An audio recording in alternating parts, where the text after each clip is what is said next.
Hi again, everybody. This is John Pobiak, Associate Broker at TTR Sotheby's International Realty and Principal Broker for Maryland Home Realty Group. This is the final and third segment in our discussion today about residential real estate transactions in Montgomery County. Very helpful to homeowners in Montgomery County for sale by owners or also the buyers that are looking there as well.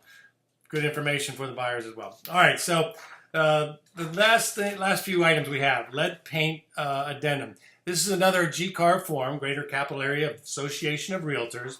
And this is if you've lived in the property this is if the property has been built prior to 1978. If it was built prior to 1978, there's a federal lead paint form and there's a Maryland state lead paint form that the seller will need to disclose.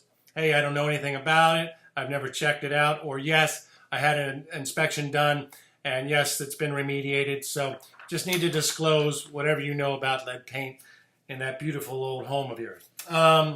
Next is the property disclosure and disclaimer statement.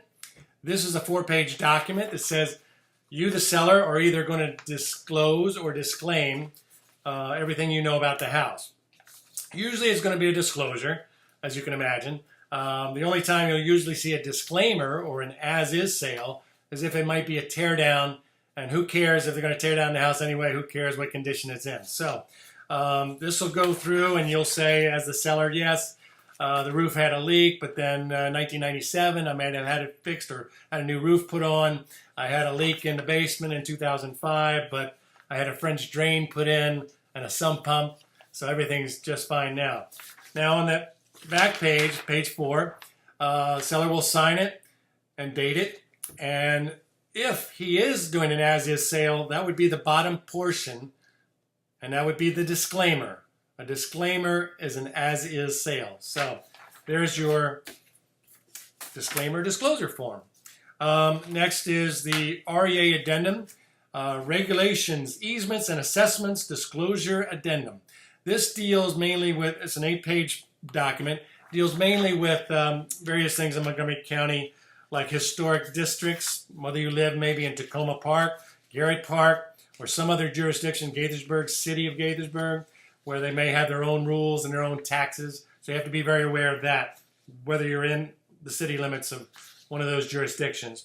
Also, it talks about available water and sewer service, talks about airports, helipads. Is there a landing strip in your backyard or nearby, etc.? You need to disclose all that information. That's the REA addendum. Last but not least, and we're just about done, is the utility form. This is where the seller shows the average utilities for the last 6 months. Now, if a seller has moved out 6 months prior, he won't have to fill this out. Like in this case, this seller had moved out about 7 months prior. So it's a little unusual form in that I think if you have a 2-person family versus a 10-person family, utilities are going to be very, very different from house to house.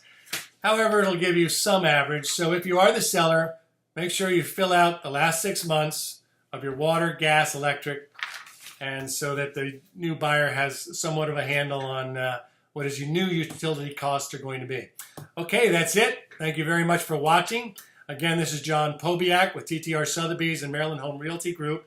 If you have any questions, please email me at johnpobiak@comcast.net, or you can always call me at 301-440-4805, and I'll get to as many questions as I can, and I'll answer as many as I possibly can.